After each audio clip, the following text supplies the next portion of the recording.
Yung pinakanan ko ako, no? Kaya bago matanggal yung kaba ko, panalangin muna tayo. Amen. Hallelujah. Lord, minsan pa Panginoon, ay in-acknowledge ka po namin, Panginoon, sa aming mga buhay.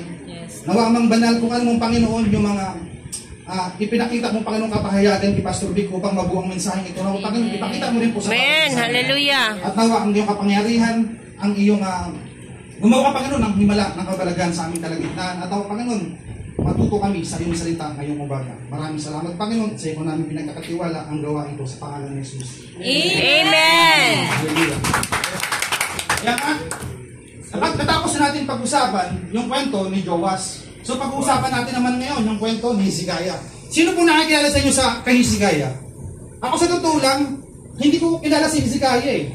Nakilala ko lang siya nung ibinigay sa akin po ni Pastor Junji, si Hezekiah. Kasi kung tutusin, minsan, na-try nyo ba sa inyong sarili na kapag nagbabasa kayo ng Bible, hanggang Genesis lang kayo? Kasi pag umabot ng Deuteronomy, Numbers, nakakapagod basahin, no? Nakakaantok. Kaya, nung binigay sa akin ni Pastor Junji itong topic na to, sabi niya, bro, basahin mo lang, huwag mong unang intindihin, hayaan mo yung Diyos ang kumilos sa'yo. Alam niyo, nung binigay sa akin yung 3 chapters lang, hindi ko talaga maunawaan. Ang sakit ng ulo ko. Natulog ako. 2 days ako natulog. 2 days ako natulog. Ganon din sinabi sa akin ni Pastor Vic. Alam nyo, nung nag-aaral ako ng college, meron kaming subject na maikling kwento. At yung maikling kwento na ito, umaabot ng 10 pages. Hindi ko to. Pero nabubuod ko kinabukasan. Pero ito, hindi ko siya nabubuod. Sobrang hirap, sobrang sakit sa ulo. Kaya sabi ko, baka, Pastor Junji, dumating pa nga sa point na tumanggi ako. Kasi talaga sabi ko, baka hindi ko kaya. Kasi matagal na akong hindi nagharap sa mga tao. Noon, panahon ko, sanay ako magsalita sa mga tao. Pero dahil hindi na exercise, kinabahan ako. Sabi ko, Pastor Junji, huwag na lang. Kaya balik tayo sa ating topic. Diba? Humingi ako ng sa inyo, permission, na parang matagal ng kaba ko. Kaya ano pag-aralan natin? Natapos natin pag-aralan, yung kay Joash. Ngayon naman, pag-aralan natin si Hezekiah. Si Hezekiah ay isa sa most remarkable king ng Judah. Isa sa pinakamagaling na hari ng Judah. Isa pinakamatapat at pinakamasunurin na hari ng Judah. Amen?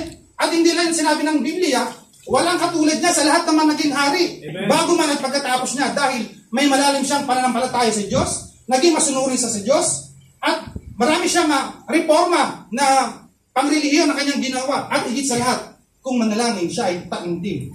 Kaya kung kayo ba, taimtim ba kayo kung manalangin sa Panginoon? Amen. Hindi nga. Kaya sa ating verse, boss, paki-flash it on. Wow, flash it on. At ganito sinasabi, naging hari sa Judah si Hezekiah nung siya ay 25 years old. Naghari siya sa Jerusalem sa loob ng 29 years. Ang nanay niya si Abijah na anak ni Zechariah. Amen? Kaya, boss, pag-flash mo nga boss yung sa mga hari. Hindi yan, isa pa. Sa mga hari. Yan.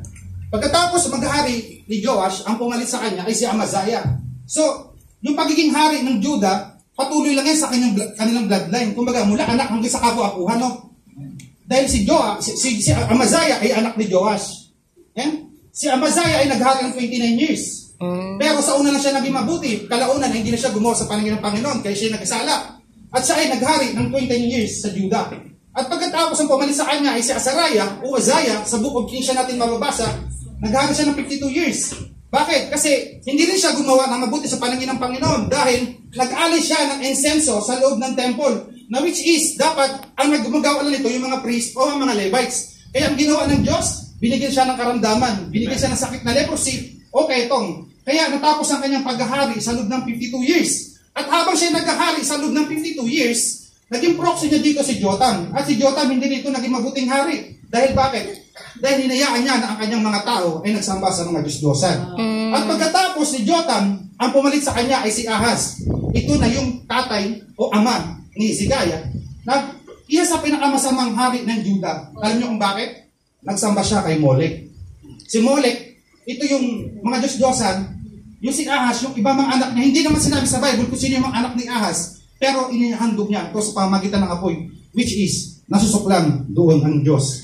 Amen? Kaya, bakit gano'n na lang, matapos ang ilang taon, ay ganito na lang ginawa ni Hezekiah. Bibilangin nyo yan. Ipag-plus nyo mula kay Amaziah hanggang kay Ahaz, umabot yan ng 113 years.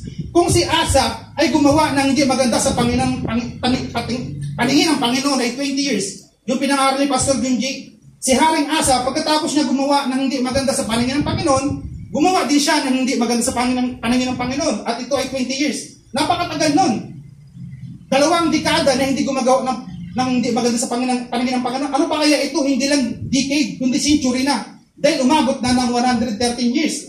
Siguro kung kayo ang Panginoon, papatayin niyo yung papatayin niyo yung mga Israelites. Sobrang katigasan ng ulo. Yung taong pinili mo, yung taong nilagaan mo, pero ganyan pa ang ginawa sa'yo. Di ba? Ang sakit doon, pero hindi. Pero ang sabi ng Bible, ginawa ni Hezekiah ang mabuti at ginawa niya ang ginawa ng ancestor niya, si David. Amen? Kaya yung ating title ay yung boss? Hezekiah, a day to remember. Amen? Kaya, liliwanagin ko lang, no? Boss, pakibalik na sa boss, yung sa verse natin. Yung isa pa, sa uli. Naging hari sa Judah si Hezekiah nung siya ay 25 years old. Naghari siya sa Jerusalem sa loob ng 29 years. Ang nanay niya si Abijah, na anak ni Zachariah. Liliwanagin ko lang po, no? Si Zachariah, na lolo ni Hezekiah, iba yan doon sa Zachariah, na anak ni Jehoiada. Dahil si Zachariah ay pinatay ni JC. Sa kwento niya. Si Joash ang pumatay nun. Yun, no? Liliwanagin ko lang, baka malito kayo. Pinatay ni JC. Pinatay ni Joash. Anak yun ni Jehoiada, si Zachariah. Kaya iba yan. Kaya sa ating point number, bago tayo pumunta sa ating point number 1, ano muna ang ibig sabihin ng pangalang Hezekiah? Hezekiah. Means God strengthens. O sa Hebrew, Yahweh is my strength. Kaya mamaya, dadaan natin yan kung bakit ang pangalang Hezekiah nang ibig sabihin ay God strengthens. Amen? Kaya sa point number 1 natin, Hezekiah purifies the temple and restore worship service in the temple. Sa 2 Chronicles 29:336. So, masyadong mahaba yan. So, ibubuod ko na lang. Sa unang buwan, unang taon ng pagupo ni Haring Hezekiah, ay binuksan niya ang temple. Dahil kung maalala nyo, na kung nung si Ahaz ang hari pa ng Judah, ay pinasara niya ito. Kaya unang buwan niya pa lang, hindi na pa siya nagtupik-tupik. Binuksan niya at kinumpuni ang temple. At hindi lang yun, inutusan niya yung mga tao doon sa loob ng temple upang pakabanalin ang kanilang sarili sa Diyos. Na ibig sabihin, pakabanalin ang kanilang sarili sa Diyos, ay muli nilang italaga ang kanilang sarili sa Diyos upang sila. At base ito sa utos ng Diyos sa mga Levites nung panahon pa ni Moises. At pagkatapos, muling itinalaga nila ang temple. At hindi lang yun, nagkaroon sila ng paghahandog. At habang sila ay naghahandog, nagkaroon sila ng praise and worship sa Panginoon. Malakas ang kanilang praise and worship. At hindi lang yun, maging si Hezekiah ay lumuhod at nag-praise and worship at nanalangin sa Panginoon. At ito yung boss? 2 Chronicles 29:30. Ang matapos ang pag-offer, lumuhod at nag-worship ang hari kasama ang lahat ng mga taong nandoon. 30. Inutusan ni Hezekiah at ng mga leaders na kasama niya ang mga Levites na kantahin ang para kay Lord ang mga kantang ginawa ni David at ni Prophet Asaph. Maya silang kumanta ng mga papuri at lumuhod at nag-worship sa Lord. Nakaka-amaze, di ba? Lahat ng buong sa Jerusalem ay nagpuri sila sa Panginoon. At hindi lang yun. Kumbaga, hindi na kinaya ng mga priest, nung habang naghahandog sila, hindi na kinaya ng mga priest at mga Levites yung mga ihahandog na kakatayin sa Diyos. Dahil umabot na sa 600 na bulls at 3,000 na mga kambing at tupa ang kanilang ihahandog sa Panginoon. Kaya sinabi doon sa 2 Chronicles, boss? Yun, bukod sa mga napakaraming offering na susunugin, meron pang mga susunugin, mga taba ng peace offerings at mga wine offering. At dahil dito, nag-start ang pag-worship sa temple. No? Grabe, no? Sana ganito yung natin sa ganito yung mga tithes na offering natin. Kumbaga, ang dami nilang offering. Umabot sa 3,000 na baka at kambing ang kanilang mga naging offering. At simula na yan, nung paghahandog nila yan, dyan muli nagkaroon ng pag-worship sa temple. Dahil nga, nung sinara ni Ahaz yung temple, ay walang gawain. At nung naging hari si Ahaz, ay doon ulit nagkaroon ng gawain sa temple. Kaya ang tanong, patuloy ba ang kabanalan mo sa Lord? Amen. Hallelujah. Tanongin mo, patuloy ba ang kabanalan mo sa Lord? Patuloy tayo. Kumusta ang buhay mo? Kapag hindi mo kasama yung mga kaibigan mo sa church? Kamusta ang buhay mo kapag kasama mo ang iyong mga classmate? Kamusta ang buhay mo kapag kasama mo ang Kapag kasama mo ang iyong mga katrabaho, nakikita mo si Kristo sa buhay mo? Come on. Kamusta ka sa bahay nyo? Nabibigyan mo ba ng time manalangin at magbasa ng Bible? O baka naman mas marami ka pang oras mag-browse at manood ng Netflix? Ay, wow. O baka naman every Sunday ka lang nagiging banal?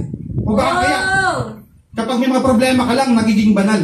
No? More, We are more. not holy, but Christ made us holy. Yun. Wow. Praise God. Hallelujah. Diba? Magiging holy tayo dahil tinubos tayo ng Diyos sa pamagitan ng ating mga kasalanan. Amen? Kaya always nating parating hanapin si Lord sa ating buhay at humingi tayo ng lahat ng kapatawaran sa ating mga nagawang Amen. kapatawaran. Amen? Kaya gusto ko lang liwanagin, magkaiba ko yung holy sa self-righteous. Yung holy, positibong katangian na nagpapakita ng kabanalan sa harapan mo sa Panginoon. Samantalang ang self-righteous, pag negatibong katangian na nagpapakita ng kayabangan mo sa iyong sarili at mataas na pagtingin sa iyong sarili at minsan ay madalas na paghatol sa iba. Amen? Kaya yung aral natin, ang pagiging banal ang unang goal sa paglilingkod dahil kumikilos si Lord sa mga taong banal at may malinis na puso. At pangalawang aral, hindi kailanman maaring magsama ang kabanalan at kasalanan. Kaya pinaging banal tayo kay Kristo. Amen. At sa point number 2 sa 2 Chronicles 31 at 5. In-invite ni Hezekiah ang buong Israel at Judah na pumunta sa temple para i-celebrate ang Passover ni Lord. Ang Diyos ng Israel, pinadalan din niya ng invitation ang mga taga-Ephraim at mga taga-Manase.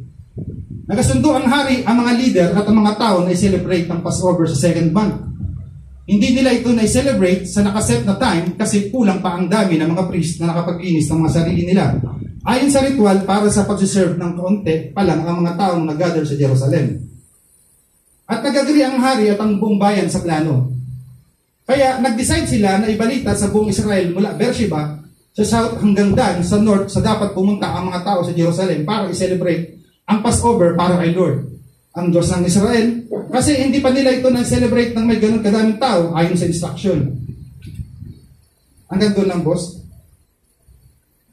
Hanggang doon lang. Kaya, hindi lang gawain yung ibinalik ni Hezekiah doon sa temple, kundi nagkaroon din sila ng celebration ng Passover. At alam nyo ba, more than 250 years bago nagkaroon rin ng celebration at ito yung panahon pa ni Solomon. At nung nagpadala si Hezekiah ng sulat patungkol sa Passover, ay pinagtawanan ang kanyang kartero na may pagkukutya. Dahil yung time ng Passover, ito yung time na dapat uupo si Haring Hezekiah at ito din yung time